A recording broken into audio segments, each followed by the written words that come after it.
안녕하세요. 대한항공 직원연대지부 현선아입니다. 오늘은 2019년 임금 협상에 대해 이야기하겠습니다. 지난 4월 대한항공 일반노조가 교섭 대표노조로 2019년도 임금 협상을 시작했습니다. 올해 노동조합 측이 주장했던 협의사항은 여러 가지가 있는데 다 설명드리자면 너무 길어져서 임금을 위주로 설명해 드리겠습니다. 그 외 일반노조가 협상한 합의사항과 세세한 내용을 비교 분석해 놓은 표가 대한항공 직원연대지부 홈페이지에 자세하게 나와 있으니 궁금하신 분들은 홈페이지 참고 부탁드립니다. 우선 임금 인상 요구안 건을 설명하면 1번 각 직급별 초임 총익 기준 7.2%, 기본급 기준 8.0% 정률 및 정액 인상. 2번 상여 50% 인상이었습니다. 그런데 지난 8월 22일 잠정 합의안이 나오고 그 합의 내용은 가정의 달 5월 보너스 50% 지급, 신협, 자가보험, 개인연금, 통상임금의 산입, 통근보조비 7만원에서 8만원으로 인상. 그런데 여기서 뭐가 보여야 하는데 보여야 하는 게 없어서 한참 찾아봤습니다. 그런데 계속 찾아봐도 안 보이네요. 기본급이 0%, 동결이라는 의미입니다. 노측이 처음 제시한 8%에서 사측이 2.2%를 제시했다가 다시 0%라니요.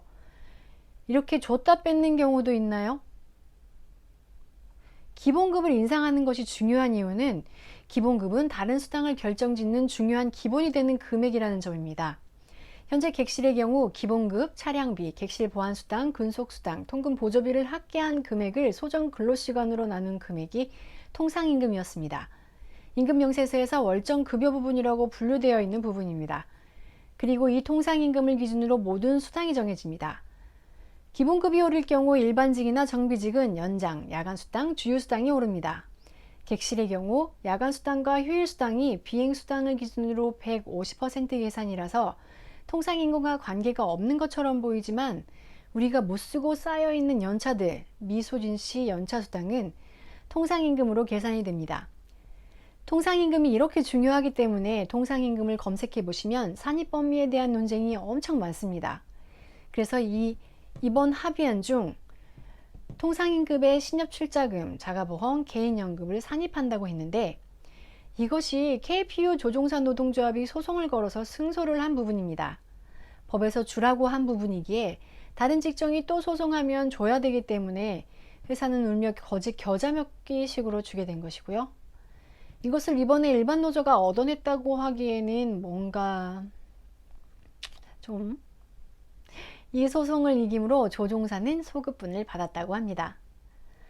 어쨌든 산입범위 늘어나고 통근보조비 올라가면서 통상임금 올라간 것은 좋습니다.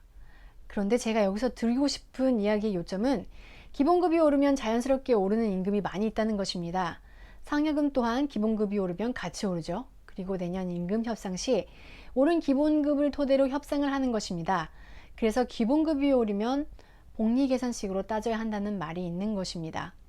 반대로 말하면 사측은 성과급이나 일시불적인 임금은 부담이 없는데 기본급을 올리는 것에 죽자사자 목숨 걸고 반대가 안 되면 체조로 한다는 것이죠.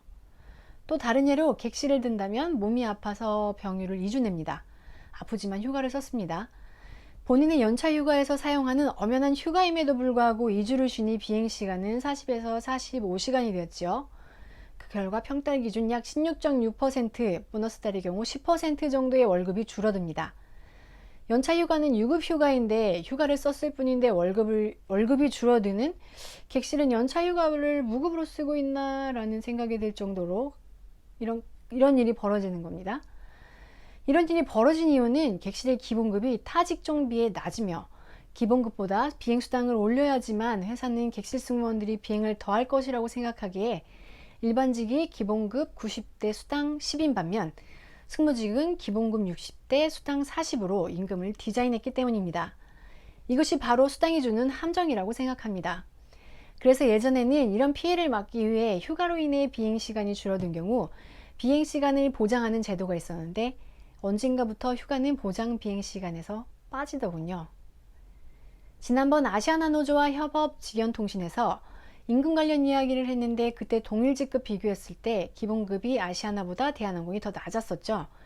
근속연수는 우리가 더 높았는데도 말입니다. 그리고 이번 임금 협상에서 혁혁한 공로로 여겨지는 5월 상여금 50% 책정. 이것을 아시아나는 이미 99년, 그러니까 이미 10년 전부터 상여금 850%를 받고 있었습니다. 지금 일반 노조는 기본급 0% 주고 상여금 50% 받아왔다고 이 정도면 선방이라고 한 것 같은데 왜 우리가 처음부터 제시한 안건 두 가지 중에 하나는 받고 하나는 주냐는 것입니다. 7자 임금 협상 때 회사가 1.2% 이야기했는데 굳이 준다는 거 됐다고 한 거냐고 묻고 싶습니다. 8차에서 1.2%가 사라지고 갑자기 상여 50%가 나왔는데 이 부분에 대한 회의록도 공개 안 하고 회사가 제시한 1.2%조차 없는 이 잠정 합의안은 뭐라 드릴 말씀이 없습니다. 그리고 기본급을 비교하며 대한항공이 다른 회사보다 차장 부장급은 더 높다라고 하던데 일반 노조님들 차장 부장은 일반 노조 조합원 아니지 않습니까? 노동조합에 가입하지도 않은 차부장이 타 회사와 비교했을 때 높다는 것은 노동조합이 없는 것이 낫다는 이야기를 돌려서 한 말이십니까? 일단 일반 노조에서 27일부터 30일까지 투표를 진행한다고 하였는데요. 잠정 합의안에 대한 조합원들의 이해나 충분한 설명 없이 단 3일간의 찬반 투표는 조합원들의 참여율이 얼마나 될지 궁금해집니다. 그래서 일반 노조에는 이러한 잠정 합의안이 있고 27일부터 30일까지 투표 진행할 예정이니 대한항공 직원연대 지부도 조합원 명단 통보하고 투표에 참여하라고 공문이 왔습니다. 그래서 대한항공 직원연대 지부는 지금의 잠정 합의안은 투표를 할 수조차 없는 말도 안 되는 합의안이며 교섭 진행 과정을 성실히 공유하지 않은 점 등 공정대표 의무를 위반하였으니 잠정 합의안을 폐기하고 당장 재협상을 해야 한다는 입장을 밝혔습니다. 이에 우리 지부의 조합원들은 투표를 하지 않을 것입니다. 일반 노조에 우리의 입장을 공문으로 보냈음에도 아무 답변 없이 투표를 27일부터 강행한다고 하니 이왕 할 거면 우리 노조처럼 전자투표로 투명하게 하면 여러 가지로 편하고 좋을 텐데요. 마지막으로 투표에 관해 자주 묻는 질문에 답변을 드리자면 임금협상 찬반 투표라 함은 임금협상안에 대해 조합원들을 상대로 하는 투표이며 합의안이 마음에 안 든다고 투표를 아예 안 하는 것이 좋은지에 대해서 물으시는데 우리 조합원이 아니신 분들은 투표를 참여하셔서 본인의 의사를 밝히시는 것이 좋습니다. 일로가 대의원 선거처럼 제적 과반수 인원이 투표를 하지 않고 그냥 조합원 투표만 했다는 것으로 퉁 치고 넘어가기 때문에 적극적으로 yes 혹은 no 자기 의사를 밝히시는 게 맞다고 봅니다. 기억나실지 모르겠지만 작년도 이맘은 12월에 투표가 있었죠. 투표 참여자가 3,636명에 찬성이 2,147명이었는데 찬성률 59%로 가결되었습니다. 참고로 일반 노조 조합원 수는 1만 명이 넘습니다. 찬반 투표라 함은 전체 조합원의 50% 이상 참여에 과반 이상 찬성이 나와야 유효하다고 보는 것이 상식일 텐데 스케줄 근무를 하는 정비직이나 객실의 조합원들은 투표할 기회조차 갖지 못하는 하루 혹은 4일 만에 투표를 종료하여 조합원이 36%만이 참여해서 과반 이상이 찬성했다며 잠정 합의안을 통과시키는 아이러니한 일이 벌어진 것입니다. 이는 전체 조합원들의 의견을 반영하고자 하는 의도가 없다라고 밖에 보여지지 않는데 이것은 저만의 생각인가요? 이런 아이러니한 일반 노조의 규약이 바뀌었을 것 같지 않으니 투표를 참여하시어 본인의 의견에 목소리를 내시는 것이 중요합니다. 투표는 여러분의 권리입니다. 반대표가 많이 나와서 이 합의안이 부결될 경우 임금 인상은 무효가 되고 아무것도 못 받을 수 있으니 썩 마음에 들지 않지만 이거라도 받아야 하는 건가 라는 질문이 있습니다. 답은 아닙니다. 조합원 투표에서 부결이 된다면 재협상을 해야 하고 재협상은 지금보다는 좋은 조건으로 해야 합니다. 상식적으로 처음 협상이 마음에 안 들어 조합원들이 반대를 했는데 재협상안은 처음 것보다는 나은 걸로 들고 나와야겠죠. 회사도 방금 전에 합의했던 것을 재교섭한다고 다 빼겠다 이렇게 하지는 못합니다. 재협상을 해서 그 합의안에 대한 투표에서도 부결될 경우 노조 집행부가 총사퇴를 하는 상황이 벌어지기도 합니다. 그 예를 멀리서 찾을 필요도 없이 작년 KPU가 그랬습니다. 그 그 결과 회사가 추진하던 2박 3일 달라스 스케줄을 무산시켰습니다. 임금 협상의 경우 3년치가 밀려 있었음에도 불구하고 부결이 나더군요. 조합원이 목소리를 낸 결과 그 힘을 발휘한 것입니다. 그리고 임금 협상이 늦어지면 불리한 점은 없느냐라는 질문이 있는데요. 임금 협상이 늦어지면 퇴사를 하는 경우 불리합니다. 퇴직금은 3개월 평균 임금을 따져서 계산을 하는데 그 후에 이루어지는 임금 협상 인산분은 소급 적용되지 않기 때문입니다.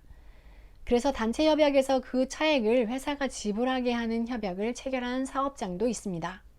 또는 KPU의 경우 노조에서 규약으로 그 차액을 노동조합에서 일부 채워주는 제도가 있습니다. 그러고 보니 KPU는 참 좋은 노조라는 생각이 듭니다. 현재는 KPU에서 제주비행학교 사무실을 한 칸 무상 지원해 주셔서 저희 지부 임시 사무실로 사용하고 있습니다. 이 기회에 KPU 집행부 및 대의원분들 그리고 조합원분들에게 감사의 말씀을 전하며 이상 임금 협상에 대한 소식을 마무리하고 여기서 인사드리겠습니다. 감사합니다. 안녕.